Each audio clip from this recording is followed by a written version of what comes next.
Hello, you all. Hi. It is Tease. Good day, good afternoon, good evening. I hope all are well. Hope all are safe. Now, I've noticed that I don't want to say that I've been quote unquote in panic mode, or if I'm making a video, it's like, oh, I'm like over exaggerating. But at a time such as this, we are living in some very sinister times to where it's clear, or it ought to be clearer by now, that there is a war or an attack against us.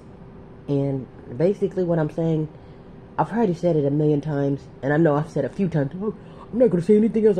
But honestly, no matter how I feel, with my emotions to the side, I still have to, and I still usually do, report on what I see coming and what I feel and what I know to be true. And what I can say, when it comes to the last Mohegans, as far as the true, down to the heart American Negroes, and like I said, I know you can say, oh, well, there's a million niggas here. When I say, and I've said this more than once too, there's more than one type of Negro. You see what I'm saying? You can put 10 niggas in the same room, and probably only one of them are the real Mohegan. You see what I'm saying? Like the real true to the heart, true to the roots, true to the soil, like the one who's the world's really after. I'm not talking about the one who swam here for a better life.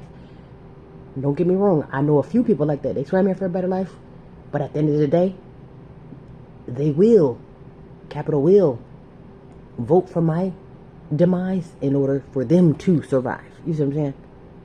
People only want to arrive, and people only want to be successful and prosperous when they get here to America around the real Mohegans. Because haven't you noticed, whether you're from here or not, or whether you swam here or not, or whatever it is as far as your story as what made you an American, no one is successful and no one's got it going on, or no one has 40 acres and a mule until they get here. But then when we talk about getting home, now I got to cut you. You see what I'm saying? Because it's like one of those things where it's like they feel threatened after that. I literally was speaking, and honestly too, it's good to listen. That's why it's good to sometimes shut your mouth and let them speak, because they'll tell you what the hell's going on. So basically, I was speaking to a foreigner, because I don't believe this person is. Here's the kicker too. They've done that migrant thing before. This is America, basically. If you're not a migrant, you're an immigrant. That's why I say there's only a handful of the real Mohegans. So basically, long story short, back in the 80s, they had another migrant. I don't know if you want to call this a crisis, or actually it was done strictly for politics. And I don't know if everything that's done in America is politics, which I'm sure it is. But basically in the 80s, a bunch of people, I don't want to say just the Cubans, but a bunch of people came here to be, I want to say 100,000 to 200,000 people came. And like I say again, I don't want to say just Cubans. Okay, we'll just say they are the Cubans, because that's how I learned. I learned from the Cubans. I learned from a Cuban that 100,000 to 200,000 Cubans came here in the 80s strictly to be Democrats. So that means the Democrats said, yeah, you might not have shoes, paperwork, or whatever, food, whatever, but when you get here, you're a Democrat. But another thing that they didn't tell them is that they'll be treated like an N-word too. Because a lot of them said when they come into town, they went straight to prison. Not because they did something, but it's like, okay, this is where we're going to store you until we need you. And some of them might still be in there. And like I said, again, not for punishment. But that's welcome to America. That's why I say, first of all, welcome to America. Oh, that was wrong. They brought us here to be in prison. You want to come to America, didn't you? Did you agree to come to America? Yeah, well, welcome to America. But anyway, back to the topic. So basically, if I was brought here to basically just to be a Democrat, then it's like, again, they're going to vote for my demise, either on purpose or on accident. And like I said, they probably don't mean to kill you, but it's like, again, I'm here for a better life. But I'm thinking, this is what blows me.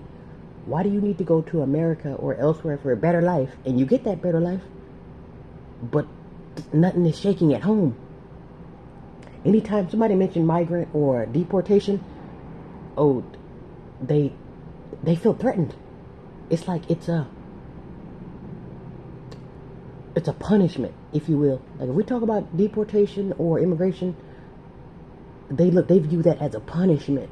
And I'm thinking like, A, you're not getting the death penalty, and B, you're not getting punished. You're not in trouble, but they view it as a punishment.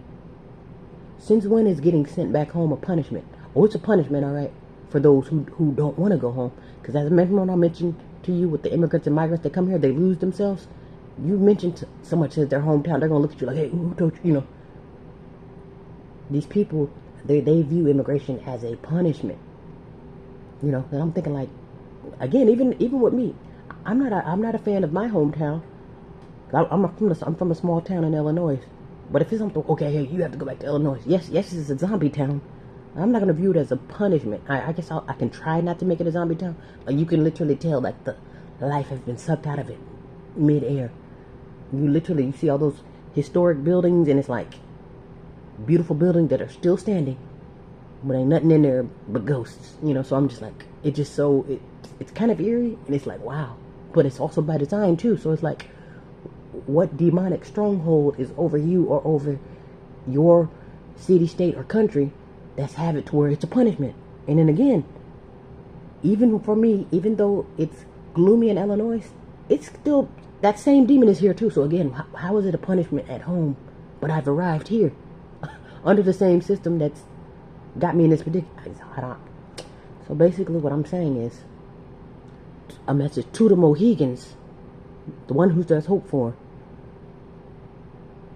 Just know that you need to be in survival mode for yourself. Don't worry about trying to save anybody else, because I can promise you, they're not going to save. If anything, they're going to work against you so they can survive. This is a war for you. And then the way you can notice is looking around. No one has arrived until they come around you. You tell them to go home, and now they got to act like the Democrats. Oh, now everybody must go. Because those are some stone cold killers. I'm not saying you ain't going to get killed by anybody else. But it's like Republicans Republicans too, but Democrats are they're very sinister. And they're being sinister right now in order to deal with politics. So be well, be safe, and don't be afraid to defend yourself, and stay out the way. And be well, be safe.